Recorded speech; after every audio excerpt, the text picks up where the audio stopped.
You're listening to the Options Insider Radio Network. For more quality options programs, visit www.theoptionsinsider.com or search for Options Insider Radio Network in your podcast provider of choice. Listeners can also access all of our programming through our mobile app, available in iTunes and on Google Play.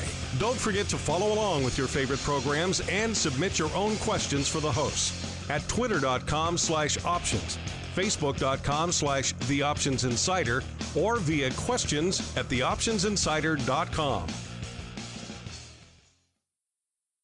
And now, it's time for the show that breaks down the options market, from unusual activity alerts to market analysis, strategy overviews, listener questions, and much more. If it involves puts and calls, then our all-star panel will break it down. It's time to hit the option block with your host, Mark Longo from the Options Insider Media Group, and co-hosts Uncle Mike Tosaw from RCM Asset Management, Andrew the Rock Lobster Giovinazzi from OptionPit.com, and Mark the Greasy Meatball Sebastian from OptionPit.com. And now, get ready to hit the option block. All right, everybody. Welcome back to the Option Blog, everyone's favorite, at least I hope it's your favorite, bi-weekly source for all things options related. If you're looking for others, you may be hard up. I don't think there's many other bi-weekly options shows out there. So I think we're pretty much your only option, a pun intended. My name is Mark Longo from theoptionsinsider.com, as well as, of course, from the ever-fun Options Insider Radio Network. Good stuff hitting the network this week. Just had a good chat with the folks over there at Vela Trading Technologies, and they're buying up everybody in the space. Bought up Option City, bought up Object Trading. Want to talk to them about why the heck they're doing that, why they're going so full bore, guns blazing into the options space. So keep an eye out for that on the network. Should be hitting it soon. Lots of other fun stuff. You can always find that, of course, the mothership, theoptionsinsider.com. Just go on over to iTunes and subscribe to our full network there, and you can get everything there. And then you don't miss a beat. And, of course, while you're there, if you like what you hear, leave a nice review or two. If you don't like it, blame the Rock Lobster, as always. And, of course, you can always join us every Monday and Thursday, for this show at least, via Mixlr, MIXLR. Hit us up via the Mixlr link. You guys know the drill by now. And joining me on the old program today, let's see who we got.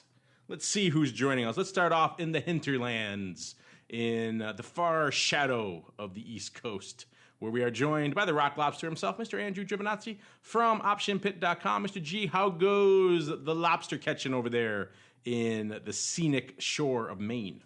The lobster catching, you know what? Where my son is now in the clamming business. So he's catching clams, he's digging clams. So he's a young man, so he's sturdy. It's an actual business. He is gainfully employed clamming. He is self-employed. He has a junior clamming license. Oh, he has a license. He's officially licensed. Look at him. From our locale. So that's what he gets. So he's out there, and I'll tell you what, it's hard to get much fresher clams than that. I like Pull them out of the mud in the morning and sell them in the afternoon. Got to send my little guy out to Maine and put him to work clamming. He's just an officially licensed iPad player. You know, that's not. Oh, really? I don't think anybody's really paying. We could drop him in the mud, but he might not come out. I don't think anyone's paying for that these days. So I like it. A little entrepreneurial action over there in Maine. And also joining us a little bit closer to home via the Mecca of all things pickles and water gardens, known as St. Charles, Illinois, where we are joined by none other than Uncle Mike Tosaw from RCM Wealth Advisors. Uncle Mike, welcome back to the program. How go the pickles and the water garden, sir? You may not like it, but you better learn to love it, because it's the best thing going today. That's what we're saying out here. Woo! Wow, the best thing going, St. Charles, huh? I'm with you on the Skippies, Gyros, and lemonade. Good stuff. The rest I still have to see. I have to see it all for myself. But I'll take your word for it as we keep on rolling right on into the trading block. It's time to break down the latest topics, trades, and trends in the world of options. It's time for the Trading Block. All right, everybody. Today is going to be a fun one. A lot of good stuff popping off after the bell and already popping off this week, and crazy things happening. A lot to sink our teeth into, so let's just dive right into it. bit of a weird mixed bag on the streets today. Names are up, they were down, they were kind of all over the place. Most of the major indices ending up slightly in the red, with the S&P off about a little less than 0.25%.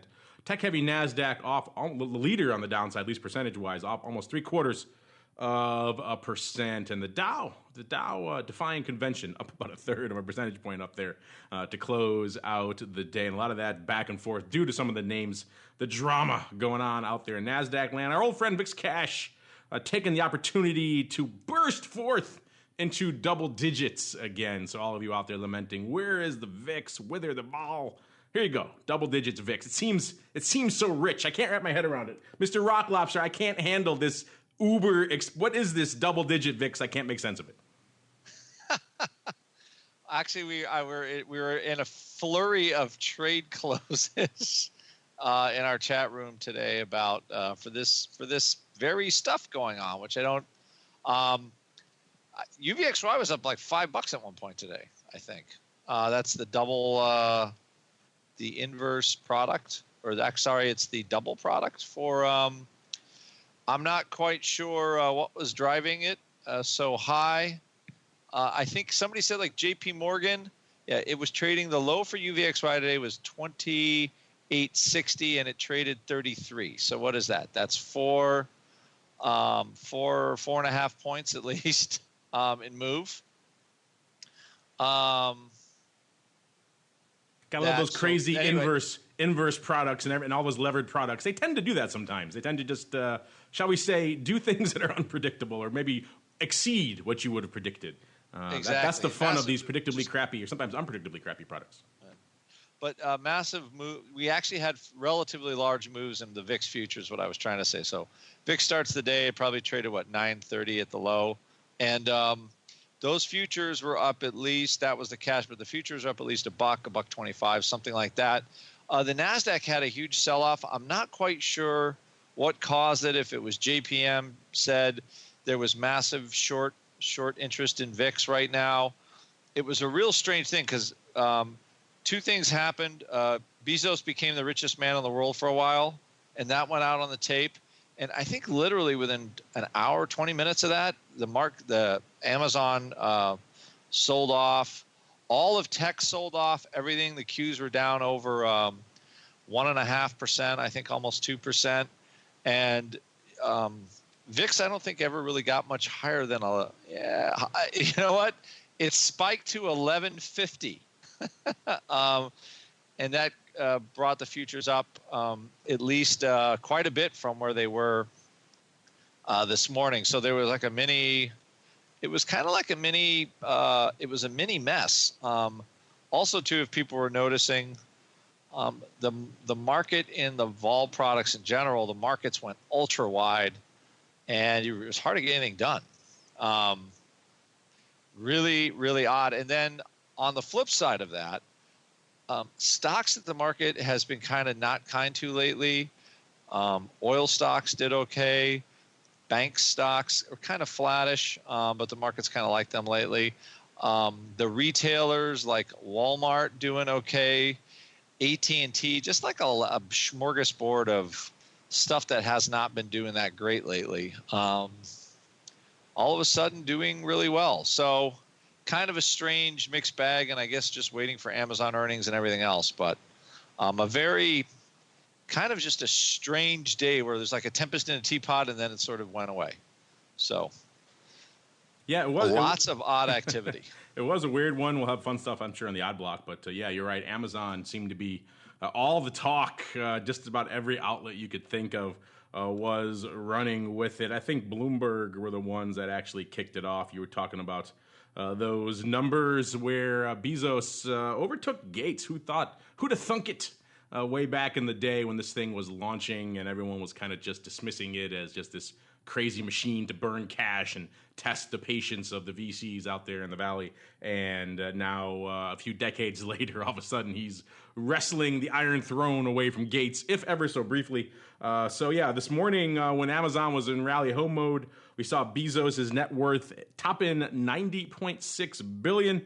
according to the Bloomberg folks, putting him about $500 million ahead of good old Mr. G. That was short-lived, though, as Andrew alluded to, with that's almost immediately after that news hit, like Andrew alluded to. I think everyone maybe collectively woke up and said, well, I don't know how I feel about that, or and just proceeded to crush it. Amazon, after rallying about almost 2%, closed the day off nearly a full percent. So that rally was a bit short-lived. We shall see how it plays out in the after hours. Yeah, it was about 1:30 is when they pretty much had given up the ghost and Bezos was back. But still, it's been an impressive run for him over the past 6 months or so. He's added about 24, 25, almost billion to that total there just in the past year. A crazy thing to think of when you're spending all this money on acquisitions and everything else. You think that would take a hit, but no. Rally ho mode all year long. We'll get to the earnings and what you guys think of that straddle. Too pricey or not in a bit, but first, let's bring on he of pickle and water garden fame, Mr. Uncle Mike. What caught your eye in today's activity, sir? Well, I suppose I could be called from other things of worse fame, I guess. But, I'm with Andrew. What kind of caught my eye was just the unique market movements with which we had today. We did have an up day in energy. We had an up day in consumer staples. We had kind of an up day in the consumer discretionaries.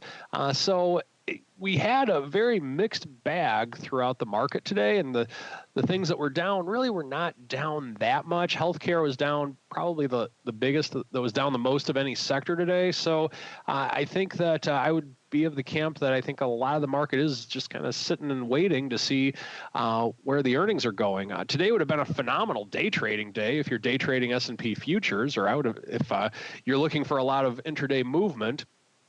Just seeing the movement, how we were relatively flat till about 11:30 or so in the morning today, Chicago time. We took a pretty big dump over the course of an hour, and then gradually came back throughout the day today. So if you like intraday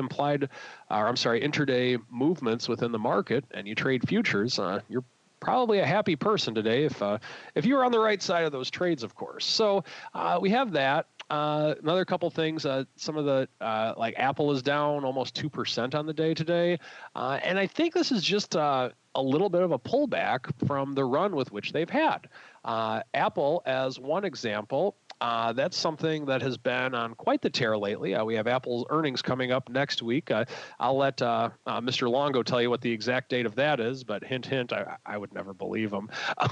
But with that being said, Apple was up almost $10 with a low of 142.77 about 3 weeks ago, to where it was over 153 today.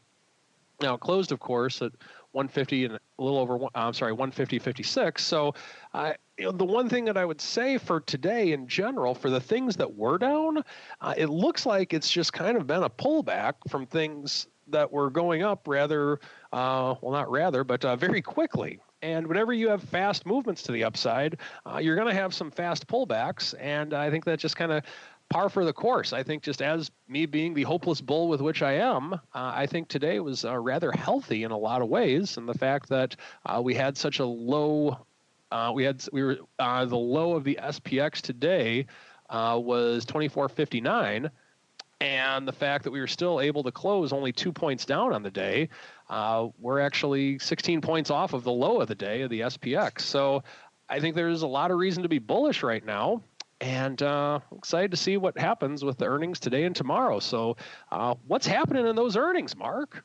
Let's get into it. Good old Amazon. You may have heard of them. They sell a few things popping off after the bell today. They were pricing in this thing. We talked about it earlier in the week. They were pricing in about $40, actually about $45 when we did the show on Monday. That got a little bit richer throughout the week, flirting with 50 throughout the day today, 49.50 in that range. So right around 4.5, flirting with that 5% level there. We asked you guys, hey, well, what do you guys think about these earnings? And at that level, is that juicy? Is that too rich for your blood? What are you thinking? So we asked you guys, hey, if that straddle pricing in right around $50, what do you think? You think I'm going to buy that for $50? I want to buy that straddle. That's a screaming buy. I want to sell that for $50. That's way too rich for my blood.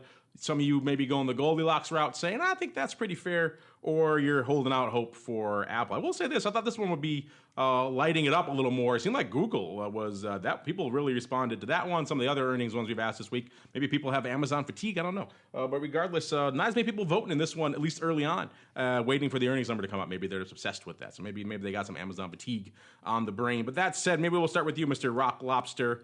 Are they buying or selling $50, or are they sitting on their hands? Amazon, they're buying this. I think they're buying the straddle. Is that your call as well? Don't look at the after hours. No cheating. I'm not. Actually, I think the stock price is so high. It doesn't. I'm going to say, if you bought the straddle, you're a loser in Amazon right now. Mostly just because it's so high. I don't know. I don't think the results are good enough to propel it higher. And even if the results aren't that great, nobody sells it anyway, so it doesn't matter. That's what I would say. Interesting. So 2 votes for a premium buy. I will say our audience has leaned towards the premium buying side of the fence last month or two, which is a bit surprising. We'll see how that shakes out. But first, Mr. Uncle Mike, what are your thoughts here? What's your vote, and what do you think is winning our poll here? Well, I mean, I have to admit I'm biased because I was looking at it now. But I think going into it, even though I'd be wrong as of right now, I'd have been a straddle buyer. In terms of what our audience would have suggested, I think they would have voted selling it. Yeah, you'd think they would get the hint from some of the earlier names popping off this week, but no, the premium buying streak in our audience continues. Nearly 40%, 39% coming out saying they want to buy that straddle for $50 and just let the dice fly high, see what happens. About a quarter, actually number 2 is 28% saying it seems about right to me, $50. So they're going the Rock Lobster route of sitting on the fence and saying, even though he said he would buy it today, so I'll give him points for that. 22% saying they would sell that $50, and 11% saying I'm sitting on my hands waiting for good old Apple next week, the other A in the fangs. So yeah, you got a few hours left to vote for this one. Let's look and see how this stuff is performing though here in the old after hours. Like I said, they were pricing in close to $50. They were flirting with that level throughout the day. So let's just call it 50, make our lives a lot easier here. And that works out to right around 5%, 4.5%. And so far in the after hours, the stock's off. It will close right around 1,046. And the after hours is trading down about 24 handles or about 2.25%. So far that 50 handles seems like a bridge too far, but again, as someone right into our last show last week, dude, it's just the after hours. So yes, it is just the after hours. You're correct. Anything can happen. But initial blush, again, we'll check back in a little bit. Initial blush, though, showing perhaps not getting up the steam that it needs for this bad boy to move. Speaking of things that got steam, though, what a week it has been for earnings. We talked on Monday about good old Google, a.k.a. Alphabet. They had an interesting one. You guys were voted on that one en masse at what you guys were thinking. It was pricing in, let's see, they were pricing in about, we asked you, they were pricing in about 4% move. The stock was around 993, closed at 998 right before the earnings. We asked you at that point, you guys buying or selling? And once again, premium buyers with about the same percentage, about 39%. Actually, I think it's exactly the same percentage. Coming in again, saying they want to buy that. 4% was cheap for them. 29% saying, let's sell that bad boy, that's too rich. 19% holding out for today for Amazon. And 13% Golden Goldilocks saying, 13% saying 4% is just about right. Turns out, once again, premium buyers perhaps not doing too well. The stock opened off nearly 2% the next morning. Drifted lower, got down to about 963 that next day, so off about 25 handles, so about 2.5%. So it was a bit of a move, but not enough to make up that pretty hefty 4% that they were pricing in. Let's see, Chipotle, we also talked about them. They were pricing in about $23, so that was a little over, about 6.5%. They were pricing in, and the stock opened up about $6.50, so right about 2%. Then turned around and just took it on the chin. I think someone leaked a mouse video in one of the stores or something like that. Another botulism, who knows what the heck it was. A congregation of things just crushed the stock. It rallied $6 and then immediately dropped 15. So a nice little range there, but still not net. Doesn't add up to $23, even if you were the best gamma scalper on the planet. And and you were able to sell the high, buy the low, which we all know is a challenge, unless you're Uncle Mike, you can do it nonstop. But a lot of action there, because you could scalp, and if you had some moments, you could have fared better than normal. But again, not the net premium buyer. I think that one of the names stealing the earnings thunder this week had to be Facebook. This thing was just lighting it up today, just off the charts volume. Thing ended up still bucking the trend, rally ho mode all day. Didn't sell off like Amazon towards the end of the day. Ending the day up about 3% or nearly $5 on the day. This is the name that averages about 250,000 contracts a day. Putting up VIX numbers today. Doing 1.1 million contracts. That's million with an M out there. That's just crazy cakes. About 2-to-1 calls over puts out there. So people loving themselves some Facebook, and the numbers are pretty redonkulous when you break them down. I think roughly half of all the internet using populace on the planet seems to have or use a Facebook account. And all this talk about they're going to lose money on mobile and video and everything else, they can't make the same amount of money. They're still doing well. So there you go. The market loving it. They were pricing in about $7.50, or right around 4.5%. It seems to be the magic number this cycle, 4.5% for whatever reason. The stock looked good, opened up about nearly $9 the next day, so already blowing the doors off. Traded up as high as $10. It kind of never really looked back since then. So it's been a good range, good period here for the Facebookers. That's probably the one that's bucking the trend. Mr. Rock Lobster, probably a busy week for you guys, I would say. Over there in the pitch chat, a lot for your hardcores to sling. They had choices: Amazon, Chipotle, Facebook, missing a few, Google, a bunch of others. What were they lighting up in your chat room? What were they trading? Which were the names that were really attracting those folks? The Google was attracting everybody, selling put spreads into that. Not after the earnings, they've been trading that. All the banks they've been trading, buying cheap time spreads, cheap upside calls and stuff like that. What else there has been? We looked at some really cheap. We looked at actually a funky strangle in Amazon, buying a cheap downside fly and then buying a long-term upside fly as a hedge. That looks like it's going to be a home run for the guy who traded it. Like tiny dollar flies, but it looks like it's going to be huge. It's almost pinned at the short strike. So that might not be too bad. Spend $2 and make 15 or 20. So that's not so bad. It's just a Tuesday for me, sir.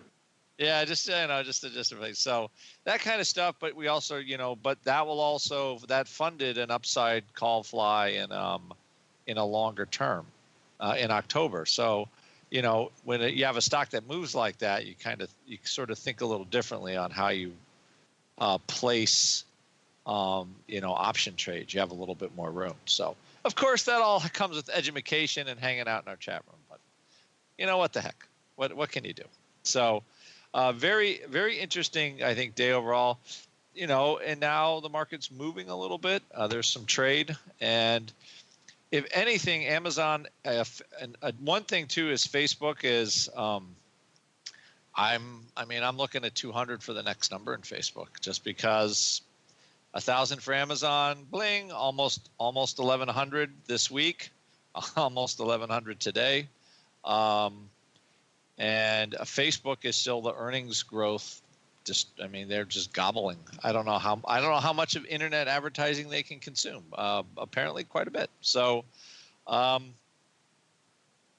as great as Facebook is, we can also mention Twitter about how crappy that is. So, again, the gammon Twitter paid, but being long it is just a heartbreaking waste of your money.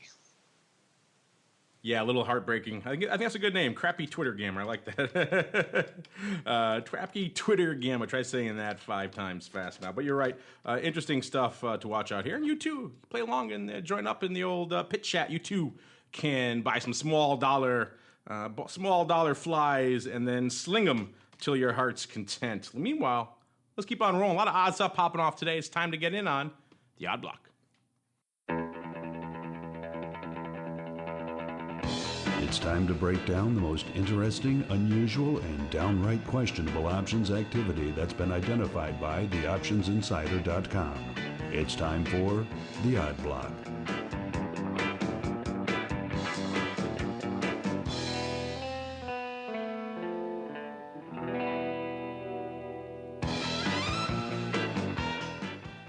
All right, everybody, welcome to the Odd Block, the portion of the show we break down the weird, the wild, the woolly paper that's lighting up our tape. You guys keep lighting us up with asking about crazy Tesla puts, so we'll keep you happy.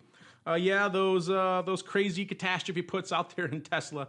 Everyone I tell this to who asks me, like, they talk about Tesla options, and I tell them I have them guess what the number one option position is out there. No one A, guesses this, which I understand it's a ridiculous thing to guess, and then B, when we tell them that, their eyes just go wide, and it promotes a lot of other conversation, which is always kind of interesting, sometimes a little bit alarming. These 50 Jan 29 50 puts, these catastrophe puts, keep lighting it up. Another 61 hitting the tape today. A total of 28,563. This will disappoint you, Rock Lobster, because it's actually down 10 contracts from our last show. I know that makes you sad. It does make me a little sad, but what the heck? What the heck is all I can say. Right now, I'm in a what the heck kind of mood. I think you just like that narrative. People keep piling into those puts, and they keep trading them, but for whatever reason, someone maybe deciding discretion was a better part of valor. They didn't want to sit on their hands for a year and a half. Decided to close at least 10 of those bad boys out. Of course, more than that, obviously, because more has been trading on that strike. It's still a very active strike out there, which is just always a head scratcher. As usual, send us your theories, tinfoil hat and otherwise, about why these bad boys are trading. Some of you have hit us up. You are trading these things. Let us know if that's you, why, whichever side you're on, you're buying or you're selling. We won't judge. We just like to know what you're up to. Maybe Rock Lobster will judge. I won't judge. I'm a nice guy. All right, let's move on to some of the actual activity that was catching our eye today. Let's go all the way out, Mr. Rock Lobster, to good old Dynavax. Dynavax Technologies Corp. If you're not familiar with them, they sound like a vacuum cleaner company. They're actually a clinical stage immunotherapy company, if you're not familiar with them. Ticker symbol DVAX. Good old DVAX. Closing today, $9.25. Not a good day for them. Off $1.15 or off 11% for this name. So not good. They didn't have earnings today. They have earnings actually, believe, on the 3rd. That's not confirmed. So some stuff could have leaked out today, causing this sell-off out here. Of course, with these clinical stage immunotherapy names, it could be the merest whisper from the FDA sends them into a tailspin. So you never know exactly what's driving these bad boys. We love ourselves some cheapy biotechs here on the Odd Block. And today, with all this sell-off hitting the exits today, what we saw was someone coming in for a vertical. A nice call vertical, potentially a roll. It was the AUG 10-15 vertical call spread going up, starting the day, catching our eye. A nice block of 5,000 times going up. Paying $1.70 for the spread. Doing it on the buy right tags, maybe a little underline sling in there as well. They lifting the offer on the AUG 10s 5,000 times, like we said, for paying $2.45 for those bad boys. Turning around, hitting the bid, so not squeezing it at all, just getting it done. Selling those for 75 cents, doing the whole thing for, like I said, $1.70. Debit to them. Doing open interest on the lower strike, the 10s, about 13,000, only about 2,300 on the 15. So potential for some roll. There would be a weird day to roll your 10s, given the fact that this thing just took a shellacking, for lack of a better word. But the OI does fit with that. Looks like more volume came in later in the day, about another 3,500 or so. So about close to 8,500 on the 10s and about 8,200 total on the 15. So a little bit more paper. Either way, could still easily be closing on the 10s and definitely opening on the 15s. Funky stuff here in Dynavax. Let's go back and look and see what's been up with them over the past year. And as you would expect from a nice cheapy biotech, this one's kind of been all over the place. Got as high as about 16, actually about 17.5 back in August of last year. So the late summer doldrums were a good period for good old Dynavax. Then it pretty much took it on the chin all the way through the end of the year. Traded as low as $3.95 back in November. Actually, $3.20. Hit $3.20 back in November. So those were clearly the dark days. Now, we were looking at nearly 4x that since then, getting up to flirting with well over the 10 handle, so over 3x that. And then giving up the ghost again today, off 11%. So this thing's been a bit of a rock and roller coaster of the past year. But that's kind of what you expect. You sign on to a biotech name like this, you know you're getting a little bit of turbulence, a little bit of vol. That's why you come and play in a name like this. Mr. Rock Lobster, let's kick it off. I know this is the name we've talked about it once or twice in the past here on the Odd Block. What make you, sir, of this vertical? You think he's opening? You think he's rolling? Again, a weird day to roll, but we've seen odder things, hence the odd block. What about the buy right tag? You see some underlying going up with this. And what do you think about if he is coming in, putting up this vertical? What do you think about these strikes and pretty near term, too? Is there any FDA stuff on this one? That's my big, the big question. I do not know. I do not know, Sam, I am about this one. Do you really think this is an earnings, it's an earnings trade? It doesn't really feel like it. So it doesn't, but it's so near term, it's a funky one. I guess it has to be, but the only thing stock-wise, I'm trying to look for the amount of stock. It's clear. It looks like a roll, but it's a strange roll because why would they buy in the 10s and then sell the 15s? I guess just the 10s are too close. So maybe they don't want to push the envelope on being a sign, but it's all kinds of funky. I know we have seen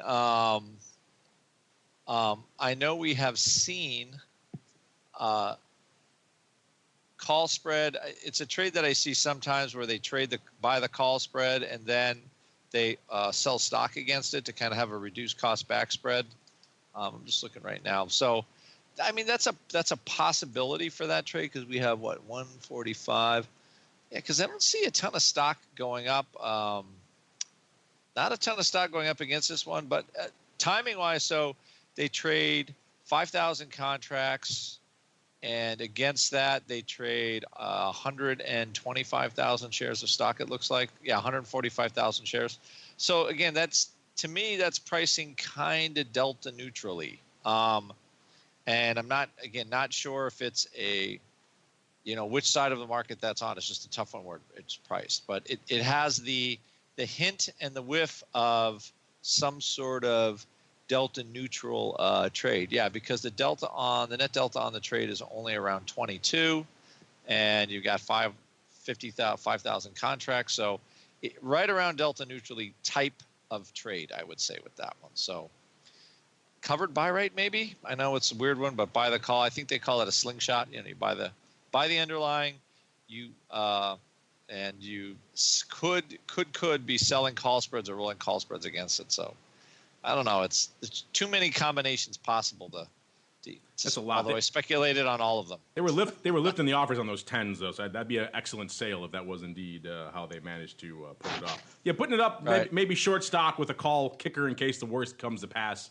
I could see that being a fairly reasonable implementation of this. Not my favorite, but it makes more sense than rolling this thing. Now, the sell-off today. The perfect time to roll my out-of-the-money calls. Formerly at the money, now out-of-the-money calls. Let us know what you think about good old Dynavax. This one is always a font of fun. Yeah, and some vol every now and then as well. Let's move on to the airlines, Mr. Rock Lobster. Don't get to talk airlines a ton here, but we're doing it now. Good old JetBlue. It's been a fun one to watch. They had earnings recently. They've been very, very active as a result. It's a name that does about 3,500 contracts a day. By the way, ticker symbol JBLU for all of you who don't follow it regularly. It's closing today, $21.71, off about a third of a buck or about 1.5%. Again, this is a name that does about 3,500 contracts a day. Today, doing about 24,000. So pretty good. About 8x paper today, about 24,000, about almost 3 to 1 calls over puts out there. The reason that was kind of close on both sides was because the size paper today was a bit of a funky vertical with some puts as perhaps a kicker, a nice little financer. Interesting for a couple of reasons. The big trade out here today was Dees. So out in Dees, a little bit longer term than our friend here who was just playing in August. It was a Dees 24-28 call vertical. Paper, it looks like paper buying that bad boy for about 62 cents. And then turning around and saying, I want to finance some of that. I'm going to sell these 19 puts, doing that for 45 cents. So doing the whole thing for paying about 17 cents net on the trade. So getting themselves a nice little vertical and getting themselves some nice calls, really, and financing them with some farther out of the money calls and some puts. So indeed, drawing a line on the sand on the 19 strike and hoping this thing pops north of the 24 strike, and certainly up maybe by that nice 28 strike, which certainly I don't think he would sneer at that. Now, what's interesting about this one, in addition to the trade, which we like, kind of a nice bullish risk reversal with a kicker. We always are fans of that strategy here. But also the fact that this is not the first time someone has been playing in these strikes in the last couple of days. Nope. About 5,000 of the exact same trade went up yesterday as well. Again, open interest on all these strikes right about 5,000, which is kind of interesting. And so it makes it seem like perhaps our friend deciding to double down. Looks like the thing traded for 27 cents yesterday, 5,000 times when the stock was right about $22 and change. So I guess if you like it for 27, you got to like it for 17, right? Mr. Rock Lobster, are you on the fence that this is more additive paper, or are you thinking perhaps that someone had a very immediate change of heart here and decided to get the heck out of Dodge? The getting the heck out of Dodge is possible, although it doesn't look like an awful play when you think about it. You're buying the 24, you're paying like just low dollars for those. Essentially the 24 call when it all comes down to it. The strange part is I do not get the DC28 part of the trade for 8 cents. So why do you bother with that one? I mean, it could be added, maybe the closing. I'm not quite sure. Somebody just screwed it all up. I kind of liked it as a risk reversal for for almost, well, I guess it's almost a credit. It's close. It's not quite you juice for free, but it's pretty close. But it's pretty close. I don't see what the point of selling the 28 call is for unless they're really, really stretching to try to get, free juice on it. So I can't say whether they just, the numbers are too close. Maybe somebody just said, I screwed up and I want to undo the whole position. So, but I keep looking at these airlines, and those are a lot of people, and a couple of my smarter chat room people have been kind of selling puts against the airlines as kind of let's just call it, thinking oil prices stay kind of in this range, which is probably good for the airline. So it could be a little tacit oil play bet. Could be because the airlines like kind of steady gas prices, at least until they're solar powered. I think it's just a bet. He's really a fan of the in-flight entertainment offerings there in JetBlue. Far superior than most others. So there you go. He likes that. That's why he's so bullish. But I'm with you. I like the risk reversal portion. The upside. Got to get that 8 cents. I'm not a huge fan of that one. I think we can chalk that up to the you got to finance whatever you can, get that kicker.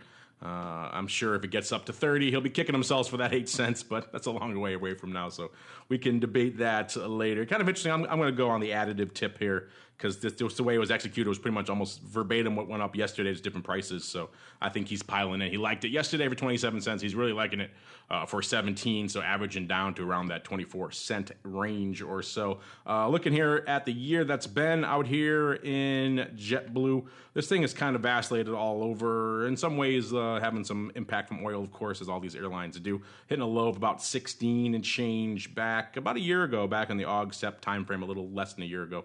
Then rallying pretty much the recent high of about 23.79 or so seems to be the high here for the year. And then we kind of almost immediately reversed off that back down to where we are now, right around a little bit shy of 22 here. So our friend perhaps thinking better days are ahead here for JetBlue. I'm going to file this one, Mr. Rock Lobster, in the to be watched category because I like this one, and I like a good bullish risk reversal with or without a kicker. Usually without. And we'll see how our friend does here as JetBlue performs in the near future. We'll also have a chance to check the OI and see if we are right that he is indeed additive, or if he's decided to immediately hit the exit button after putting this trade on yesterday. We've seen weirder things. Let us know what you think as we keep on rolling. It's Thursday. It means it's time for Uncle Mike to take the Iron Throne. I get a bit of a rest because this seat is not very comfortable. It's time for the strategy block.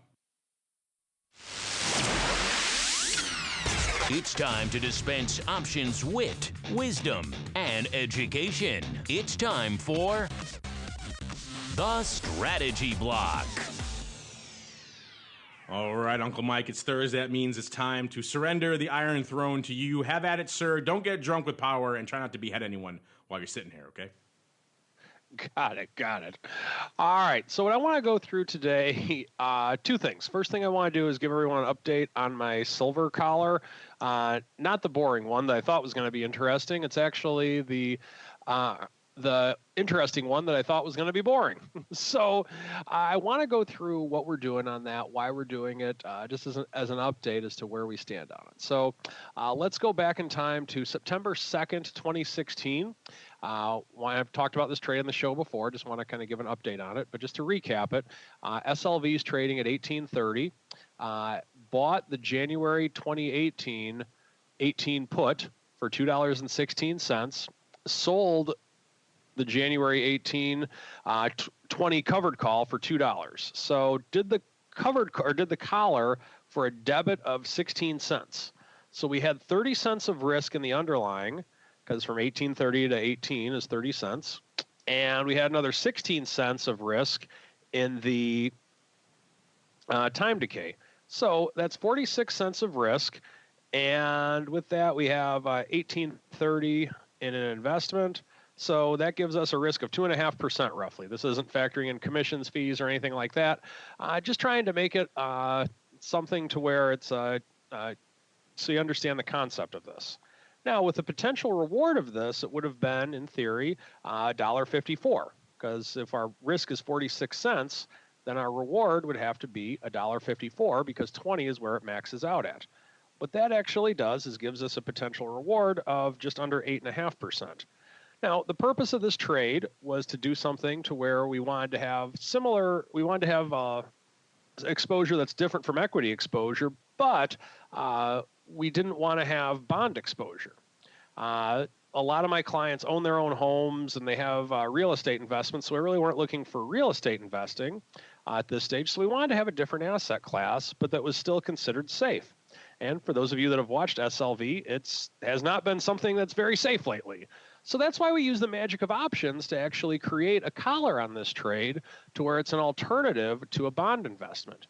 I've said on this show before, I really am not a huge fan of bonds right now. Not to say never use them, but I think you need to look at some alternatives instead of bonds. And I felt that this was really a good alternative. I could look my clients in the eye, say, if I do nothing on this trade, then it's not possible for you to lose more than the 2.5% that I stated. Of course, you have the commissions, fees, and that type of thing. But still, that's the theory on it. And there's not a bond investment in the world that can give that same guarantee with it. So with that being said, I suppose maybe if you're investing in the U.S. government treasury, but nonetheless, that's kind of where we are. So with that being said, we have a safe alternative to bonds. And this is the route we decided to go. Now, of course, anyone that's followed silver, it's gotten the tar beat out of it since September 2nd of last year. So we did a few things, and I've talked about them on the show. On May 9th, we actually closed out the 18 put for, or I'm sorry, it was on May 9th, we closed out the covered call for 22 cents. So that gave us a profit of $1.78. On July 3rd, we actually reclosed the covered call again because we actually resold it and then closed it out again for another 20 cents in profit. So we originally sold the covered call for $2. We got out of it. Then silver went up. We sold it again, got out of it again. So we've made $1.98 on the covered call so far. And that's if I wanted to sell it again to get those extra 2 pennies, I probably could. But my point is that the covered call is totally paid for at this stage because, well, let's be honest, silver's gone way down. Now, what we also did is we sold the January 18 put for $3.05 for an 89-cent profit. And by doing that, what we've actually been able to do, if you add the profit of those 3 things, we've actually been able to take a profit of $2.87. So let's say we didn't put on any other hedge. We did put on another hedge, which I'll talk about in a second. But at that stage, let's just say come July 5th when we got all that stuff done, the final step of that anyway, that lowers our cost basis on the silver from $18.30 down to $15.43 per share. That's powerful, folks. So with that being said, once again, let's not forget the original purpose of this investment. We wanted to have a relatively safe investment where we had downside risk taken care of. So immediately when we closed the put out, the January 18 put, we rolled down. We rolled down to a 16.5 put, and we rolled in as well to September. The reason for that is because we had $3 on the table in a put, by rolling down, we now only have $1.54 on the table in a put. And a lot of it is in the money value. So to kind of give you an idea of where this trade stands right now, guaranteed, if we were to start over right now, we would have a basis of $16.97 because we paid the money with which we did for that put option. However, right now, we could get out of that put option for 77 cents, add that to today's close of silver of $15.67, and by doing that, we actually are at a stage right now with this collar going on to where we have downside protection with just a straight long put, and silver is down roughly 20% in this trade, and we're down less than 2% if you add all these numbers together. And if silver has an up day tomorrow, then we could be back to break even on it. It just kind of depends on where we are. So my point is that, number one, you can use options to create pretty much anything you want. And number two, by doing stuff, you have a lot more flexibility. This has a very realistic chance of going back to, say, the 18 or 19 level. Let's say, in theory, it does. If that's the case, we can go right back to where we started and actually have close to a 10% profit. Now, the second thing that I want to talk about today, had a client asking me about FAZ, Frank Albert Zebra. FAZ is a triple inverse ETF. And I'm not trying to, just to give you, I really don't do a lot of stuff with inverse and double inverse and double levered ETFs and that type of thing. And the reason is because they're typically meant to be a day trading product. They're reset every day. Now, FAZ, it's a triple inverse ETF based upon the bank stocks. Now, I don't know exactly how it correlates, but let's say that they're shorting 3 times everything that's in XLF, which is the ETF that tracks the bank stocks. The client was asking me about this stock or this instrument because some guy that he got paired up with on the golf course was just totally convinced that all banks were going belly up and this is the best way with which to play it. Now, I disagree on that. I think you should just buy a bunch of puts and do it something in the option realm. But nonetheless, I just kind of want to give you an idea of why I'm not a fan of the triple inverse ETFs. Let's say, for example, you put $100 into XLF and $100 into FAZ. Oftentimes, people believe, oh, it's 3 times the inverse of it. So if it goes down 10%, then FAZ should be down 30% or should be up 30%. Well, if it happens all in one day, yes, but it doesn't always work that way. So let me give you an oversimplified example. $100 in each of them. XLF goes down 10% in one day, let's say. I highly doubt that would happen, but I'm using these large numbers because it's easier to comprehend over radio. So your $100 becomes $90.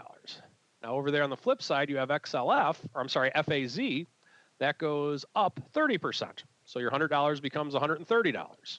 So your XLF is down $10, FAZ is up $30. Now, let's say the same thing actually happens the next day, except the opposite. XLF goes up 10%. So now XLF is at $99 because 10% of 90 is 99, or is 9, so that makes it 99. FAZ, on the other hand, was at 130, but now that means it's going to actually be lower by 30%. So FAZ is actually going to go to $91 per share, or I'm sorry, your $130 goes down to $91 per share. So here's the oversimplified example. Over a 2-day period, XLF is actually down 1%. So in theory, you would think that FAZ would be down 3%. It's not, or I'm sorry, up 3%. That's not the case. It's actually down 9%. Because of the way that it's recalibrated. So my point is that if you're doing something with the inverse ETFs or the double levered ETFs, whatever the case may be, have an understanding of how they work. FAZ is just one example of one that it's reset daily in terms of how the percentages are. And I understand I gave a crazy example, but I'm just trying to prove a point. The numbers would work in different ways as well. If you're looking to use it throughout time, understand that because it's reset daily, it might not give you exactly what you are looking to get. In terms of the VIX ETFs that are predictably crappy, that's a topic for another day, and I'll save that one for Andrew. But nonetheless, that is what's on my mind today in the world of strategery. So I'm going to take my bubble pipe and go back to the mountain. Thank you for that, Uncle Mike. And it is now time for us to take some collective umbrage here on the show with a real quick mail block. It's time to take your seat on the All-Star panel as we read your emails, tweets, Facebook messages, website comments, and much more. It's time for the Mail Block. Yeah, we have to collectively maybe receive our umbrage is perhaps a better term. A lot of you guys hitting us up after the last show saying, what's up with you guys? You totally missed the reference we had a question last show from Lewis Wintrhope III. He was asking about options trades for Twitter, and we got so into the question that we never actually pointed out that, yes, that is indeed Dan Aykroyd's name of his character from Trading Places. Probably the guy's handle probably should have given it away. I think his avatar is Dan Aykroyd's face, but we all missed it. And so all of you wrote in to tell us, we dropped the ball on that one. Even our normally quiet sound engineer, Mr. Kyle, pointed it out to me. He said, isn't that one of your favorite movies? How did you not know that? So everyone hitting us up, including, we got John King writing to us saying, dude, Lewis Wintrhope III, and he puts a link to Dan Aykroyd from Trading Places. I think we all maybe need to collectively watch that movie again. In fact, he goes on to suggest, you guys must be overdue for a live cast Trading Places party on a trading floor, of course. So there we go, guys. We all have been suitably chastened for neglecting to point that out. But I'm with this suggestion for maybe a live stream of Trading Places. What do you think?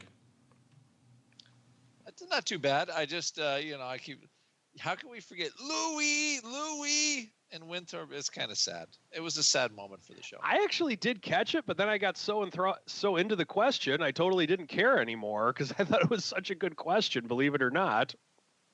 Everyone wants the Trading Places. I'm always back to turn those machines back on and Mortimer and all that stuff. That's the ones we always would shout at each other on the floor of the SIBO. You never turn another guy and yelled, Lewis, Wintrhope III. So it's not a name that sprung to mind very often. But there you go. You guys are all on it. You guys get points. We get the umbrage this week. We deserve it. It was good. I like your idea for the live stream of it, or a live cast of it. I'm not sure how that works from a rights perspective. We can maybe make mocking comments over it, and then it'd be kind of like a Mystery Science Theater 3000, in which case it's fair use because it's satire. So maybe we'll do that. We'll have a fun Trading Places viewing party someday, and everyone can join the fun and make their own comments, and we can all yell, turn those machines back on. Great movie. That just shows how in need we are of another good trading movie, because there literally hasn't been one since effectively Trading Places. So it's been quite a while. Let's see if we can squeeze in a quick one here. This is a nice quick one. USA Patriot wants to know. I like this guy. Very patriotic fellow.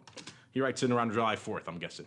He says, USA Patriot wants to know, what is ADV, that thing we reference all the time here on the show? It's very simple. It stands for average daily volume, and as the name implies, it's exactly that. It's the average amount of options volume that particular name trades in a given day. Pretty straightforward. When we use that as a barometer to tell, hey, is this name putting up a lot of volume or is it putting up a little bit of volume? That's a good bellwether to use when you're scanning that. In fact, ADV is what people like to use a lot when they're scanning for unusual options volume. They say, how does this compare to ADV? 3x ADV, 5x ADV, and if it gets up there, it can trigger a scan or an alert for you. So it's a useful tool, and it's a good one for you guys to know. All right, umbrage taken. Let's keep on rolling into our final segment. It's time for Around the Block.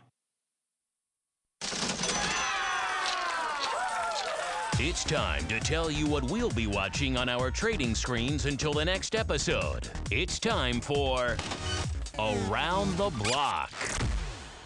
All right, everybody, welcome to Around the Block, and let's check back in with our friend here, the formerly home of the richest man in the world, now not so much, selling off a little bit more here in the after hours for Amazon. It was off about $24 and change when we last checked on it earlier in the show. Now off nearly 29, so about 2.75%.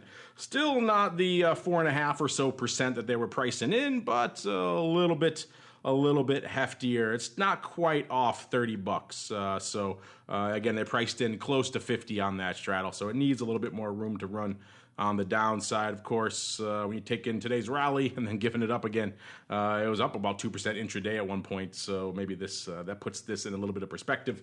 But who knows? Maybe a little bit of break, some profit taking, maybe people not liking what we're seeing. I'll have to have a chance after the call to dig into the numbers and see exactly what people are hammering them about. But that said, let's turn now to the Rock Lobster. What make you stir of these Amazon earnings, and what are you watching for the rest of this week? I think Amazon is at such a value now, and everybody assumes it's going to consume every business model from Blue Apron to I don't know what the heck anymore. They're going to out Costco and with Whole Foods, and they're ascribing all kinds of greatness. So as far as Amazon goes, whatever the next story is to ignite their growth, I'm sure it will happen. But right now, it feels like it's had such a huge run, 40% this year or something like that, or the last year to date. I would assume that it would slow down at some point, but who knows what the next thing they're going to take over is. So that is what we're watching. But I think I think part two is like old tech, and I don't mean old, but like chips. I think that is, it seems to be they've had quite a run, although Intel had just pretty good earnings, and I'll see if, NVIDIA is up $60 from its last earnings cycle. When everybody thought, at 100 it was overvalued, I remember that analyst call going out, and it was in the high 90s, and everybody's, oh no, and then now it's $160. So they're looking for massive growth there, and I still think the massive growth is there when chips are in everything and the internet's connected and technology will still reign supreme. However, there's going to be some bumps along the way. So I think right now we're bumping. Just as a little thing, this whole Fed getting rid of their $4 trillion of assets, we mentioned this on the show a ton. None of us were fans of the Fed doing that. Better to try to have better policy, better fiscal policy. And I'm still not quite sure, how we're going to pay the piper on this one yet. So to the extent that might rattle markets, it's still, it's out there. So we'll see if they can perform this sleight of hand. But as of right now, we're still watching. Yeah, I remember that NVIDIA run. It seemed like it kicked off at CES about 2 years ago, and all of a sudden everyone collectively woke up to the fact that people need these chips, these mobile chips. And all of a sudden it seemed like it was a boon for NVIDIA. They've kind of on a bit of a tear ever since. Maybe you're right. Maybe a little bit of a taking a break from that run. Uncle Mike, in addition to several years worth of silver, what else you watching for the rest of this week into the weekend? Just silver vol over silver vol. I'm going to know everything about every option that silver's ever had. But no, besides that, just watching a few things. We had a couple of pullbacks today, like the biotechs, the healthcare. I want to see how that reacts. Merck has earnings coming up tomorrow, so curious to see how that reacts after it had a big day today. That's one of the stocks that we have in our triple income portfolio. So just wanted to see how things shake out with the earnings, as well as where we go after, or how we react after a day like today when the market went way down and then it kind of came back. Speaking of coming back, we will do so next week, listeners. So for all of you who miss us, we'll be back soon. Don't worry. There's the music. But until then, let me go around the horn one last time. Check in with my cohorts, my partners in crime. See what they're cooking up. Maybe you two want to get one of those cheapy fly webinars Mr. Rocklops is always doing. Mr. Rocklops, you got one in the back seat for us? How do we get some of those, in on some of that cheapy fly action, sir? We have cheapy webinar action tomorrow. Get your Gamma for free. Actually, I got some requests already. They actually want the webinar for free. So I can't give you free webinars for crying out loud. So anyway, tomorrow, go to optionpit.com, click the events button, and check out our webinar for tomorrow. You're checking out, unless you're one of our longtime listeners, then he hits up Mr. Rocklop. He'll give it to you for free. Unless like our friend who wrote in, I think it was last show. Give that man a free webinar. He's earned it. He's listened for years. All right, and on side for that, Mr. Uncle Mike, how goes the battle, the endless battle on ticket charges, sir? Not only do we have the battle on ticket charges, I can give you a webinar from Andrew, maybe not for free, but at least for a discounted price, which I'll talk about in a moment. But if you're really sick and tired of wanting to get out of that option that costs 30 cents, you have a 3-lot, and you got to pay that $7 ticket charge in addition to 75 cents a contract, call me. I might be able to help. We have no ticket charges at RCM with the brokers with which we work with. It's at 35 cents per contract. We might be able to help you out. Restrictions do apply, but feel free to contact me. And as if life couldn't possibly get any better, I will throw in a $100 gift card to the Option Pit if you end up becoming a new client with me for that particular reason. If you'd like to learn more about that, give me a call at 312-212-3531 or shoot me an email at mtosaw@rcmfs.com. Hit the man up, listeners. He loves to hear from you guys. He loves to roll your puts too, so let him babysit your puts while you're out doing something more fun. He can do that for you, and he can also save you some ticket charges. Hit him up if you are so inclined.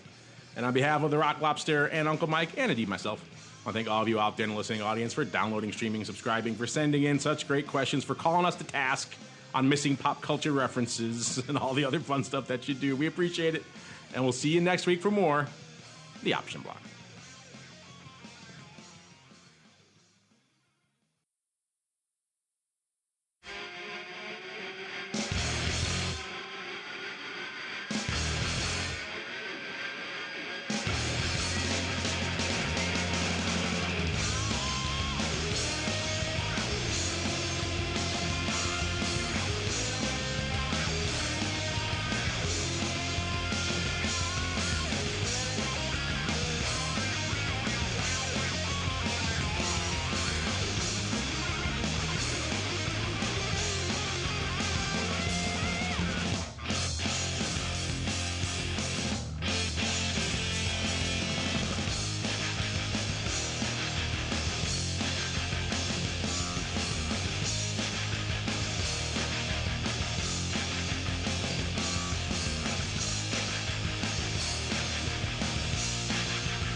The preceding program was a production of the Options Insider Radio Network. For more quality options programs, visit www.theoptionsinsider.com or search for Options Insider Radio Network in your podcast provider of choice. Listeners can also access all of our programming through our mobile app, available in iTunes and on Google Play.